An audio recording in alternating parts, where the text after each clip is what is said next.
Now, the moment from Damoh MP, where the first case has been registered amid allegations of 7 deaths during heart surgery in missionary hospital run by Christian missionaries. In this case, late night Chief Medical and Health Officer of District Mr. M.K. Jain reached the Kothavali police station and registered an FIR against the fake Dr.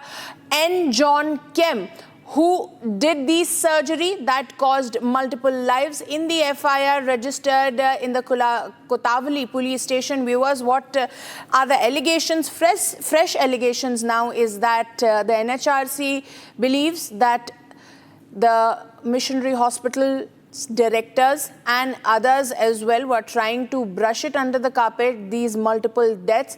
But after the administration and the authorities alerted the police, they were trying to register an FIR in the quiet in the night. Joining us live on the broadcast is my colleague Satya Vijay, who's reporting from Damoh. Satya Vijay, इस वक्त हमें पता लग रहा है कि कल रात में FIR दर्ज कराई गई।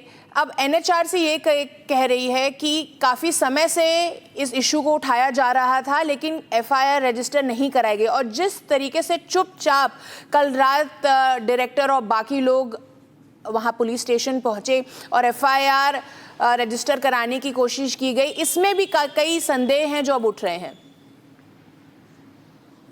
सत्य विजय।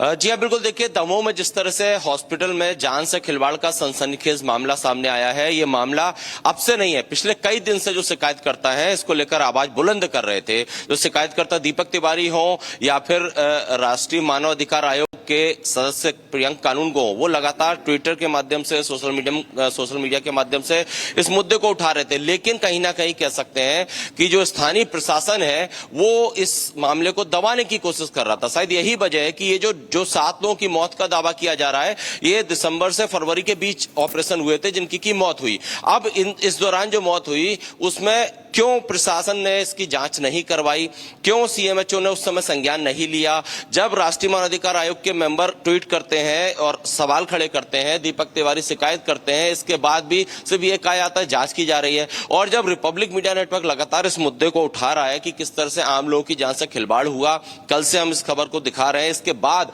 सीएमएचओ गुपचुप तरीके से पहुंचते हैं और FIR दर्ज कराते हैं। रात 12 बजे के बाद वो कोतवाली थाने में पहुंचते हैं और प्रकरण दर्ज कराते हैं। और उसमें जो उन्होंने लिखा है उसमें माना है कि ये जो डॉक्टर है, इस पे कार्डियोलॉजिस्ट की जो डिग्रियां हैं वो फेक डिग्री हैं, फेक दस्तावेज हैं। मध्य प्रदेश मेडिकल बोर्ड में इसका रजिस्ट्रेशन नहीं है। इसके बाद भी इसने कई ऑपरेशन किए जिसमें से 7 की मौत का दावा किया जा रहा है। शिकायतकर्ता तो ये तक कह रहे हैं कि करीब 15 लोगों की मौत हो सकती है। लेकिन अभी सीएमएचओ की रिपोर्ट में 5 परिवार सामने आ चुके हैं। एक परिवार से हमने बात भी की। विक्टिम जो परिवार है उसका साफ तौर पर कहना है कि उन्हें प्रेशर डाला गया। जैसे ही मंगल सिंह नाम के व्यक्ति हैं उनको हॉस्पिटल में एडमिट कराने ले गए तो उन पर प्रेशर डाला गया कि आपको तुरंत ऑपरेशन कराना पड़ेगा।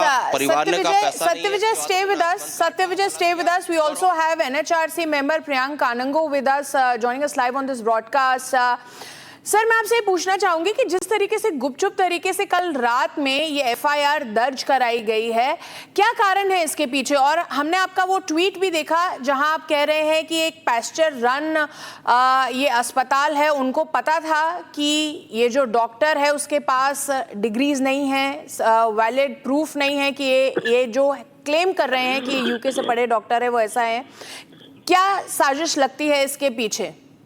देखिए, इस पूरे मामले में मैं आपको ये स्पष्ट कर दूं कि नेशनल ह्यूमन राइट्स कमीशन की टीम आज दमोह पहुंच रही है और 3 दिन वहां रुक के इस पूरे मामले की जांच करेगी।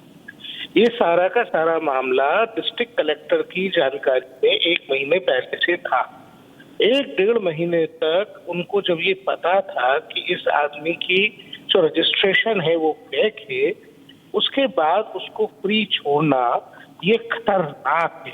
जब आज आयोग की टीम पहुंच रही है तो आनन फानन में खुद की खाल बचाने के लिए अधिकारियों ने FIR करी। लेकिन FIR में ये बात गौर करने वाली है कि जो इस पूरे की पूरी घटना का किंग पिंग है, जो मेन कॉन्सिप्रेसर है, जो उस हॉस्पिटल का संचालक है, उसका नाम कहीं नहीं लिखा है। यानी ये प्राइमा फेसाई एक भ्रष्टाचार जनित एफआईआर प्रतीत होती है, जिसमें असली दोषियों को बचाने का काम किया गया है। हमको ऐसा इस पूरे के पूरे घटनाक्रम में लग रहा है कि प्रशासनिक अधिकारी की लापरवाही इस हद तक है कि ये जो आदमी है, जो फर्जी डॉक्टर है, वो अभी भी कहीं ना कहीं तो इलाज कर ही रहा होगा ना, किसी ना किसी को तो मार ही रहा होगा। जब 1.5 महीने पहले से उनको पता था, वेबसाइट पर जाकर के मेडिकल काउंसिल की ये चेक करना कि रजिस्ट्रेशन नंबर फेक है या असली, 2 सेकंड का काम होता है, केवल 2 सेकंड का।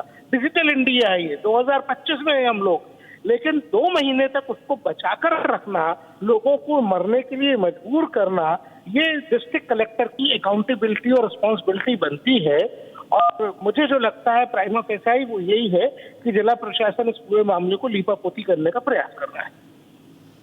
कानंगो जी, क्या कारण है कि आप कह रहे हैं कि जो वहां का प्रशासन है लीपापोती करने की कोशिश कर रहा है, तो क्या इसके पीछे कोई एक बड़ा नेक्सस है? देखिए, मैं तो बड़ा खुलकर बोलने वाला व्यक्ति हूँ। प्राइमा फेसाई मुझे होता है कि भ्रष्टाचार जनित लीपापोती का प्रयास हो सकता है। हमारी टीम जब हमको रिपोर्ट देगी तब हम इस बारे में आपको और स्पष्टता से कुछ बता पाएंगे। जी सर, आपसे एक आखिरी सवाल लूंगी कि एनएचआरसी किस प्रकार की इन्वेस्टिगेशन अब इसमें करेगी? आप इसका बैकग्राउंड चेक करेंगे कि ये कहां से आए, इनको रेफर करने वाला कौन था और इनको नौकरी किसने दी और इतने ऑपरेशंस किसने करने दिए? देखिए, डेफिनेटली ये तो पता चल ही चुका है कि नौकरी अजय लाल ने दी। ये भी पता चल ही चुका है कि ऑपरेशंस करने की अनुमति अजय लाल ने दी।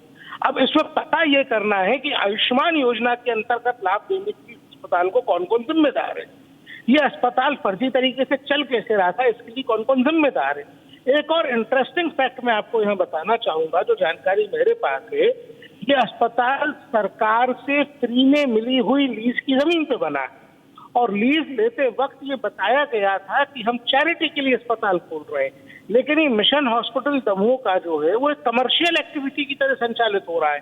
वह फीस ली जा रही है गरीबों से। तो कुल मिलाकर के जो बात समझ में आती है वो ये है कि यहाँ पे पैसे का एक बड़ा खेल चल रहा है। हमारी टीम कलेक्टर को एग्जामिन करेगी, एसपी को एग्जामिन करेगी, सीएमएचओ को एग्जामिन करेगी, अस्पताल से जुड़े हुए सभी लोगों को एग्जामिन करेगी।